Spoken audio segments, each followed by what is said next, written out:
wondering where my bit of tape went. It's got stuck to the wheel, so I wonder if that came off during the 100 and it was flapping around. It's a bit silly. Back to riding 2 days after the 100. Surprisingly not feeling too bad. I mean, I've got my saddle sores like expected, kind of on my inner thighs, not on my sit bones, shuffling around in the saddle that really agitates the skin.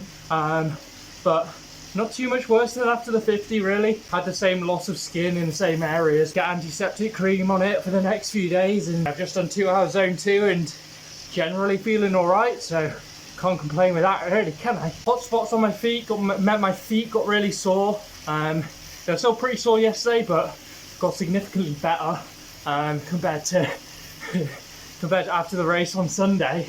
And today, yeah, back on the bike. Probably want to keep to thicker socks if I'm doing a long time trial, even though I've got the moulded insoles in the shoes that Matt made for me. Feel like the thin socks aren't doing me any good. Also did just buy a pair of Giro Empires second-hand on eBay last night, so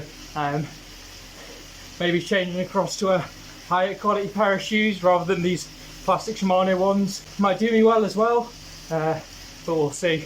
It's mainly for the aero benefit, to be honest. They're very widely considered as a fast shoe, low stack, laces. Yeah, can't go wrong with it. Feeling good today, just tapping away on the TT bike because it was very wet outside this morning. It's dry again tomorrow, so I'll get out and do a TT session, aiming for 5x8 minutes VO2 max. So yeah, first time touching that intensity since before the 50, so see how it goes. All good. And look at some photos from the 100 on Sunday.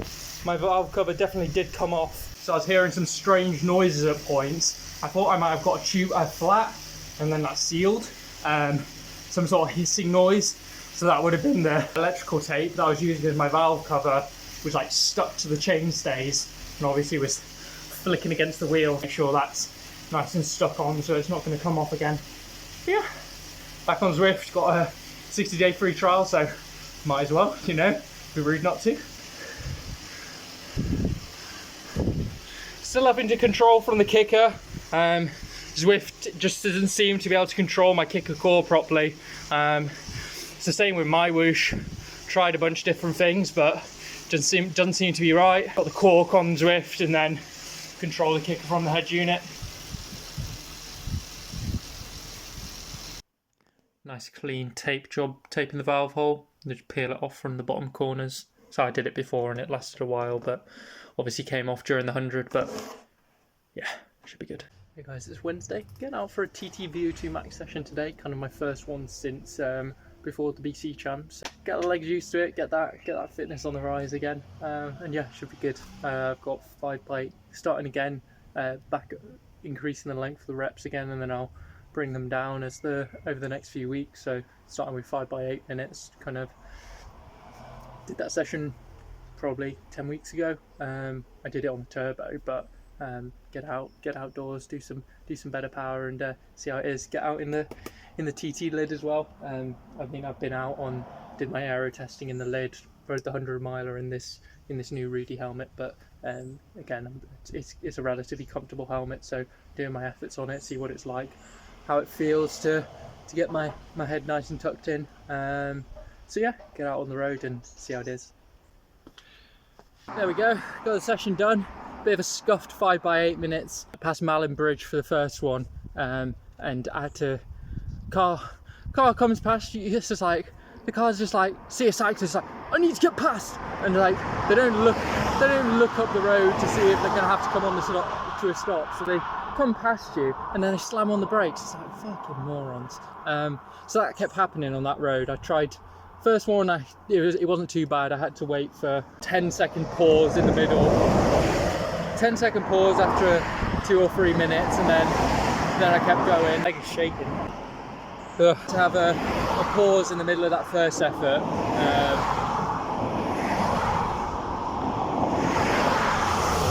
Got it done.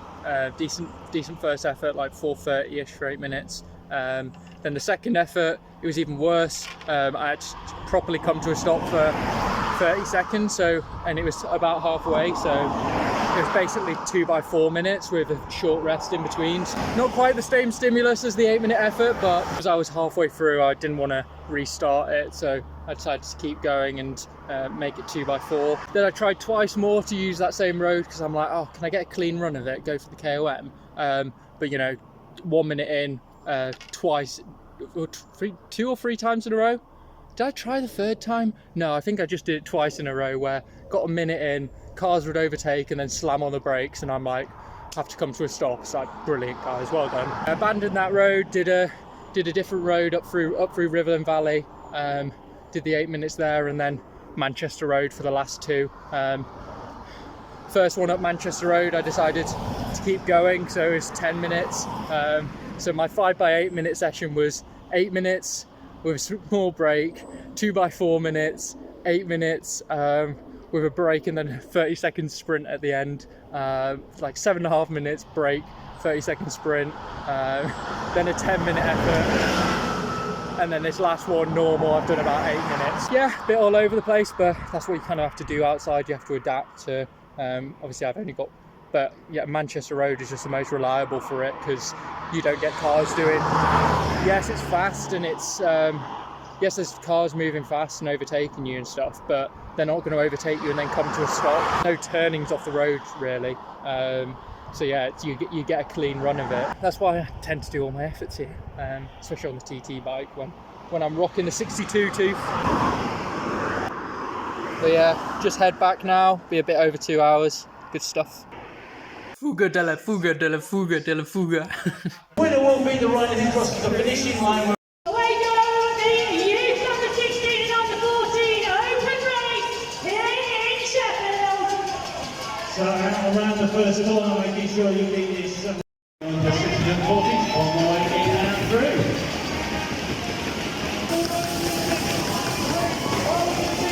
Oh, what are you sitting up, mate? Come on, Tom!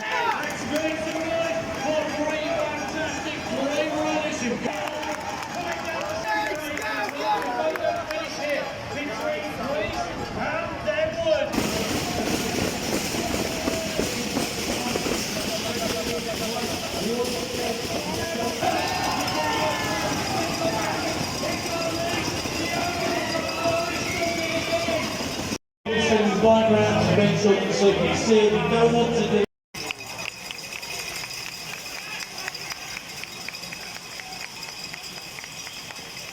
This style of race. Leading 3 behind well. Of this group coming through now, so this is 5 laps go. This is the chasing group. Look, the sprint is on fire. Come on, Alex! Come on, Alex!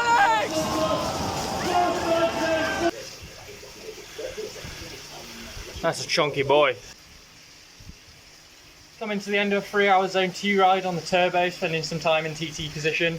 I literally got out for a ride, started raining a little bit, and with me being on the TCR, the old Di2, it's in the battery's in a very exposed place on the bottom of the frame, just under the bottom bracket. And I'm not keen on getting that corroded again and having that die on me. So yeah, I decided probably would have been fine, but I'm just like, I could very well get caught in some big downpour here, and that's going to be stressing me out, thinking might kill the bike again. Well, just like accelerating wear on it, you know. Decided to come back and ride on the turbo instead, get some heat stimulus done, because it is warm in here. Unintended heat stimulus. Got me fans on, but it's still warm riding indoors, you know. I think that's going to be the case in the next few days. We're looking like we've got some thunderstorms coming. I've got a 25 miler in Cambridge on Saturday, so 2 days time. To be honest, wouldn't be surprised if that gets cancelled because we're looking like we've got some nasty weather coming through. So hammering it down, I think they'd probably go ahead and cancel it, so we'll see. God, the pigeons are out in full force today. Playing games. You guys friends? Top off to 3 hours now. Woo! It's 3 hours zone 2 and I'm not going to lie, my hot spot on my foot's starting to hurt a little bit again. Not ideal. Giro Empire's coming in the post, so I'll try them out, see if they're a better shoe for me. Another weird bout of weather where it's predicting that it's going to be extremely horrible, and then it gets to the day and it's been quite nice. But it is predicting some big thunderstorms tomorrow, like during the race. The organisers sent out an email yesterday saying that they're going to make a decision by 3 o'clock, so that's in an hour's time today, whether the race is going ahead or not. And even if they decide it's going to go ahead, I'll probably message them to let them know I'll be at DNS, just because I reckon the rain's going to be absolutely atrocious, like unsafe level of rain sort of thing, not just wimping out Cambridge areas like in the eye of the storm on BBC Weather. BBC Weather's so unreliable, but on the weather map it like shows it in the eye of the storm essentially for the duration of the event. So I don't think it's going to be going ahead, but like I say, I'll probably DNS if it is. 2.5 hour drive down there. I was originally planning on making the most of it, do some aero testing on the way back, or even check out the national 25 miler course. But with the poor weather, I'd literally just go down there, do my 25, come back. That's 5 hours of driving for an hour of total riding. Whereas if I went down there, I'd kind of want to make a trip out of it and, like I say, get some aero testing done or recon the nationals course for just over 2 weeks' time. Start list is out for that. Doing what I did when I pulled out of the 15 miler in Cambridge at the start of the season, where doing my openers ride today and then most likely do a TT threshold session on the turbo tomorrow, so going for the same sort of stimulus I'll be getting from the race. You can also top up the hours, do like a 3-hour endurance ride total with 40 minutes at threshold in the TT position, so be good training. And then next race is going to be the national 25, I reckon. So yeah, 3 minutes sub maximal fatigue test, 15 minutes sweaty as fuck tempo, 3 minutes at 400 watts, let's say RPE 7, time to exhaustion 12 minutes, felt good, lifted the power a bit too much at the end, but yeah, feeling recovered. My saddle sores are starting to heal up properly from the 100, so yeah, ready to start racing again over my preferred distances. Yep, as expected, they've cancelled the event. Probably the right call. Session on the turbo tomorrow. Same what I did start of the season when I didn't decide to do the 15 miler in Cambridge. Quick warm up and then crack on with a TT threshold session. So 40 minutes at threshold. Hopefully above 360. But just settle into a rhythm and see how it is. Short warm up, so hopefully I don't overheat. I'll have all the fans on, all 4 of them. See how it goes. New shoe day. Trying out move the speed plate cleats across these Euro tyres that I got second hand on eBay. See how they are. Also moved the custom insoles that Matt made me across to the new shoes. Moving from a cheap pair of shoes with a fancy pair of insoles to a nice pair of shoes with a fancy pair of insoles. Monsoon season out here. Jesus. Yeah, sweaty one, but with 4 fans on max, well, 3 fans on max, 1 fan on middle setting so it doesn't run out of charge, and yeah, still absolutely sweating buckets in here, but got my session done, my 40 minutes. Yeah, I was thinking it was a bit of a shit effort because I was at like 350 watts on the kicker, so recording the kicker from the Wahoo, and then I've got the cork on Zwift. I spun down my Wahoo and calibrated my cork prior to the session. Don't know the average from the cork, but at the end, when I was like lifting it up for the last few minutes, the cork was reading like 20-30 watts higher consistently. So 352 on the kicker, which isn't even horrific. It's not great, but normally I'm like just under 360 for these efforts. Like 10 weeks ago, it was like 358, 357. So yeah, decent effort, but then cork was probably reading a fair bit higher, and I felt like I was pushing well. My legs, thing is on the turbo, just feel like I've got nothing in my legs. When I'm outdoors, it's like everything hurts, but in here, it's just like the legs are just done. See what the cork says, but I mean, I calibrated them both beforehand, so that's all I can do really.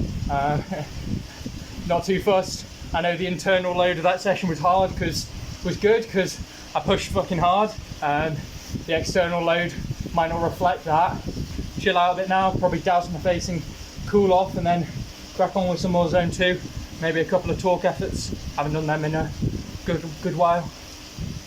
feet's still a bit sore in the new shoes, but can't really tell if they're better. But the Giro Empires are known for being a nice aero shoe with the laces and low stack height, so I'll stick with them. Looking lovely outside. Jesus. There we go, 3 hours on the pedals. Did 2 by 3 minutes high torque as well, so session being 40 minutes TT threshold, which is decent. A couple of high torque efforts and then topping up to 3 hours zone 2. It's really quite sad to see how dejected Oscaroni looks in his interview at the end of the stage. It's like he's coming fourth at the Tour de France. Like, the Picnic DS should be on the radio for the last hour, shouting at him, telling him how fucking amazing he's doing. And then he looks like he's just been like abandoned. Last 2 stages, it looks like he's been abandoned in a corner of the parking lot with his wheel-on trainer. It's like, get this man a better team with some better support network around him. Honestly, mate, he's doing so fucking well. He'll be on a better team next year, for sure. On the turbo again, no visual stimulation today, no YouTube, Tour de France, music. You must head that space to wander like you do on an outdoor ride. Got about 3 hours sleep last night, got to bed at like 2:30 and then woke up at 5:30. Found out there's a race on a new variant of the V718. Looking at the articles from when they banned it in 2018, so I'm not sure why it's going ahead, but having had lots of time to think about it, I think I'd like to do the event. It's something I'd thought about before, just like, what is that course like? And yeah, it's a very early start, and to be honest, it shouldn't be any different to any other dual carriageway course. I think I'll sign up for it, but it's only 90 entrants, so might not get a place, but we'll see. And yeah, just been in a bit of a slump for the past few days, to be honest. Just mentally, like, not quite there.